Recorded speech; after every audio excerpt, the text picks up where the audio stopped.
The New Bedford Area Chamber of Commerce represents over 1,000 local businesses, ranging from Wareham to Westport.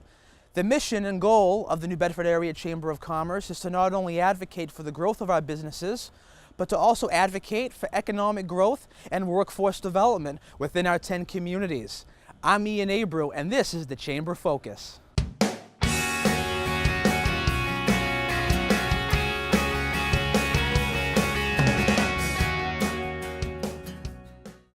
Hello and welcome to this episode of the Chamber Focus. In this month's episode, we take a tour of the Chamber's 2015 South Coast Jobs Fair, in which the Chamber, UMass Dartmouth, the Workforce Investment Board of Greater New Bedford, and the Greater New Bedford Career Center partnered with over 115 local employers and over 1,000 job seekers. Come on down, let's take a look.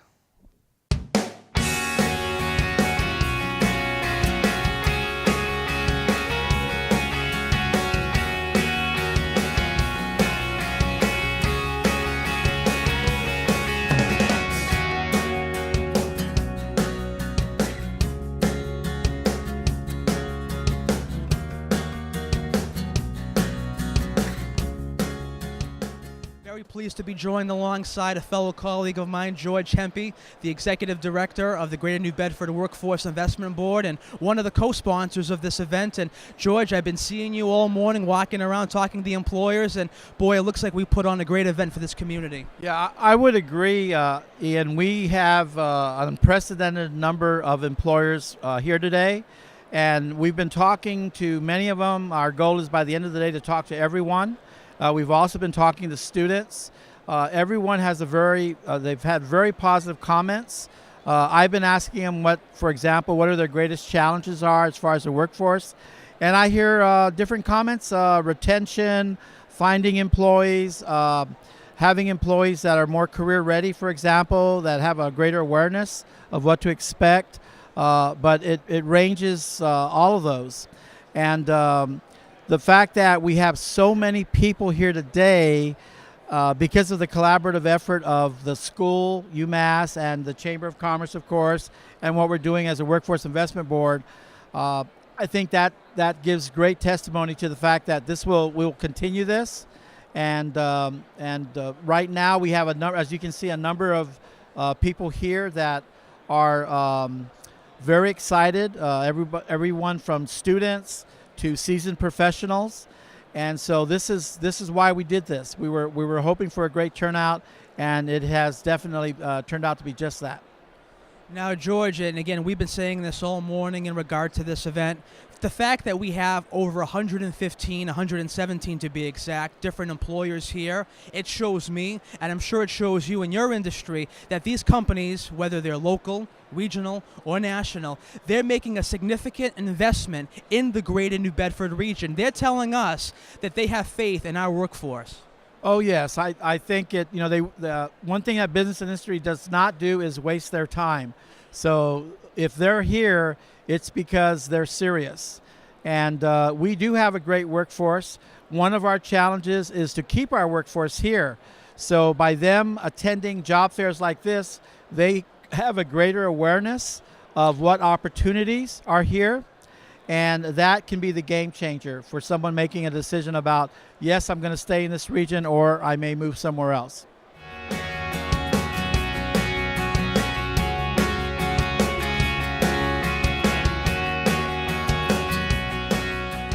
So Chris, as a job seeker, have you found a lot of value in this event?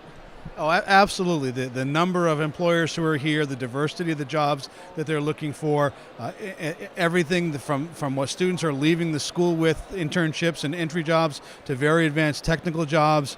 There's a lot of biotech people in the room. There's a lot of human services people, financial people. So on the scale of job fairs that I think you'd go to, this is a pretty wide-ranging one. There's a lot of opportunity here, a lot of seriousness in fact that people are actually looking, and people who are looking to invest in this region too. So this isn't a job fair where you're coming to interview for a job in New York or Houston. You're interviewing for a job in the South Coast and Southern New England, and it's important that people see that.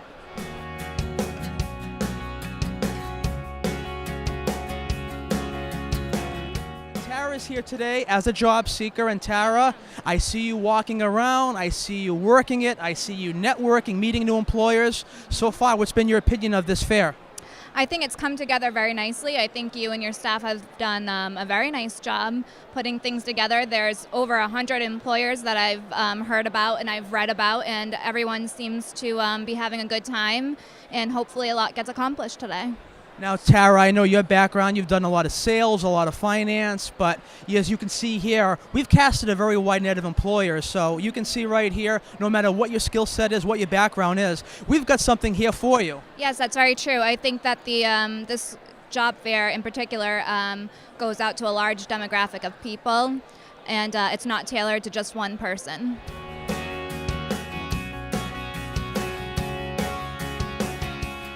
Pleased to be joined alongside David Slutz. David is the president and CEO of Precise Incorporated, located on Belleville Avenue, Bedford. And Dave, for our viewing and listening audience, can you just explain a little bit about what exactly it is that Precise manufactures? We make millions of things you never see until they don't work. So in your car, your fuel lines, your brake lines, we make the seals that keep the fluid inside. So obviously your car won't catch fire, and you'll hopefully stop before you hit the person in front of you. On the landing gear side, engine side, aerospace side, there's millions of seals per aircraft too, so we make them all right here in New Bedford, Mass. Now, Dave, you and I have done a lot of work over the last couple of years in regard to workforce development and trying to meet the needs precisely of your workforce needs. Now, when you talk about that, we know the statistics in your industry, for example, and in your company. Within 10 to 15 years, you're looking at maybe half of your workforce having to retire. So with that being said, how important are these initiatives and these events, like these career fairs, for you to get a new book of business of potential new employees? There's no question from our standpoint, human capital is by far more important than any capital we actually purchase, be it machines and so forth. So, the thing about rubber is no one's young in rubber anymore, so we're trying to draft that next, as I call it, the farm system, like at the high schools, community college, UMass, single A, double A, triple A ball to create that next workforce, because half the workforce is gone in 15 years, which concerns us because drafting people to come down here is not easy, so I'd rather make them homegrown, kind of like you. Homegrown, New Bedford, born and raised. But, as far as the event itself goes, I see there's a lot of foot traffic in front of your table. I'm not going to lie, I'm hearing a lot of excitement on the floor about Precise and your energy and your enthusiasm.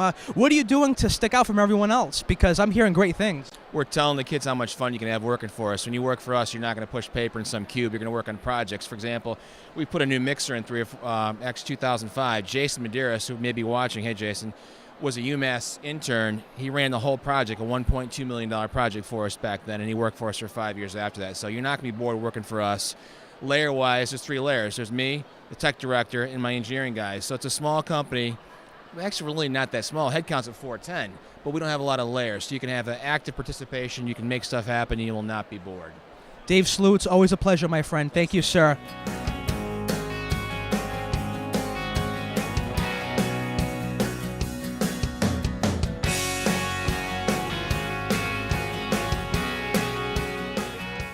Welcome back to the Chamber of Focus. As you see, we're here on the floor of the South Coast Jobs Fair.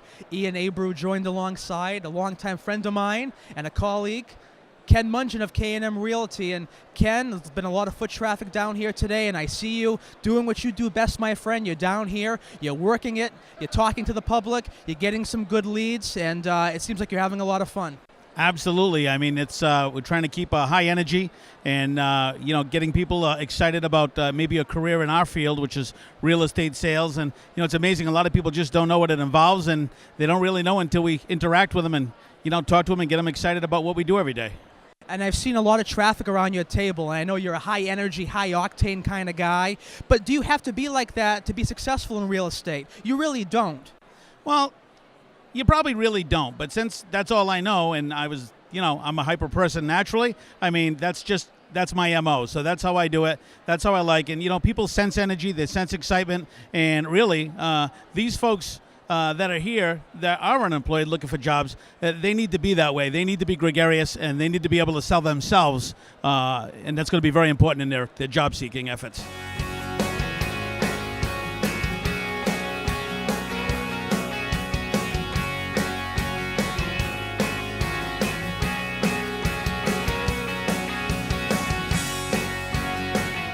All right, welcome back to the Chamber of Focus. We're still here on the floor of the first annual South Coast Jobs Fair. pleased to be joined by a very popular person in the Greater New Bedford region, a guy who really needs no introduction. He's involved in probably 10,000 million boards, but he's a good friend to the Chamber and a good friend to the South Coast, current chair of the board of the Greater New Bedford Workforce Investment Board, and also the current president and CEO of First Citizens Federal Credit Union, Peter Muse. And Peter, thank you for coming to the event today. Thank you for your sponsorship on behalf of the Greater New Bedford WIB. And I've seen you walking around. I see you networking with different employers. Boy, this has been a fantastic event thus far. I am absolutely thrilled at the turnout, not just from the people that are working here, the clients that will be coming in, but the businesses. So, and I know, Ian, I have to thank you. I mean, there's a lot of people here that wouldn't be here without that phone call or the second phone call or the third phone call, whatever it took. And I know that this has been a very keystone event for you, and it is for the Chamber, but it's also for the WIB and UMass. Nothing gets done around here without collaboration. And when you put any one of us could have done one of these, but not to this extent. And you look at this, and you look at some of these people that now have some hope. You know, I mean, not just students, but you look at some people here that now have some hope, and they look around and look at a gymnasium full of vendors that businesses that are looking to hire. That's hope, you know, and that's really what we want to do. So thanks for bringing it all together. I appreciate it. It's my pleasure. And again, Peter, to your point, it is all about collaboration, and we need to start thinking in terms of Coast strong, not just New Bedford, and you draw that battle line between New Bedford and Fall River, but we need to work together as a region. But you know, when we look at the employers here, there's over 115, 117 to be exact. We are sold out. And I was talking to George about this earlier, and I want to get your opinion. To me, I think it shows a lot of great investment on these employers, because they're coming here showing me and showing us that they have faith in our workforce and our people in the South Coast to meet the needs of their workforce demands. They could have gone somewhere in Rhode Island. They could have gone somewhere down the Cape or in Boston. They've come here. They've come to the South Coast. They've made that investment. Well, it's certainly it's a long history in the South Coast of work ethic. So that'll never go away. We see that every day. So there's a tremendous work ethic for the population overall. You're right, but it's not just New Bedford. It's not just Dartmouth. It is the South Coast. I look at all these businesses. They're all doing business off the South Coast. They may have a building one place, but that's not their true identity. They're all working down here, and I'm looking at several of them that are working around the nation here, quite frankly. What a huge opportunity it might be for some graduating student or somebody who's unemployed. You start with some business, and next thing you know, you have an opportunity to work someplace else, wherever the work happens to be. So I think it's great. I would hope, we've done a lot of these various collaboration events. They're always successful. They're more successful than anything on its own. I think with your help through the Chamber and the WIB and so forth, there's so many more of these. And UMass Dartmouth does a great job for collaboration. They outreach throughout the communities, and they balance very nicely. But they are South Coast. They are South Coast University. And for them to be able to where could you host this other than at UMass? Quite frankly, look at the size of this place. You should see the parking lot out there. You can't even get near this place. Well, I was thinking maybe your backyard. Oh yeah, that would be nice. That would be nice. It would be only seasonally. Only seasonally, sir. I still have snow. For crying out loud. Isn't that crazy? Well, last question before I let you go. Obviously, you see a lot of job seekers coming in through the door here, and we're seeing smiles on their faces. And you mentioned it earlier. We see the hope. We see them dressed up well, and we said it. Come with resumes. Come dressed for success. Come get a professional headshot. We'll do that for you at the Chamber. And it's just part of what we're trying to do to get people back to work here on the South Coast. It's very important to our initiative. Yeah, it does. One of the questions that constantly come up is the preparation. Are people prepared? We have job openings, but we can't find the right skill set. I don't truly believe in that. I believe what we have is a discommunication. It's between where the jobs are and where the people are. We need to work harder to make that connection. There are people around here to fill these jobs. They just might not know them. They may have transportation issues, whatever it happens to be. I think we can fix that stuff. I also think that we do a really good job in preparing both at the New Directions, the Career Center, those that are out of work or looking for work. There's a lot of training opportunities. The Chamber does a great job connecting activities you do with the internships from the high school kids. There's a lot going on. Most people don't know about it. That's bad for us because we don't do a good job publicizing what we do well. Nobody ever does. But there are a lot of opportunities. People just need to ask. Call the Chamber. Call the Work Investment Board. Call the Career Center. Call these places. They're there for them. They're open to the public. And, you know, we're saying that a lot more now, but for a while we never said that. In the past, the buzzword was always if you're unemployed. But now people need to realize that we're here to service you if you're underemployed, looking for perhaps a new career. Well, clearly we're happy with the unemployment numbers, which is U3, all right, 5.5%. The new number that people look at is what's called U6, right, which includes unemployed and underemployed, part-time people looking for full-time work. That number in the country is double the unemployment number. That's over 10%. Some people think it's as high as 11%.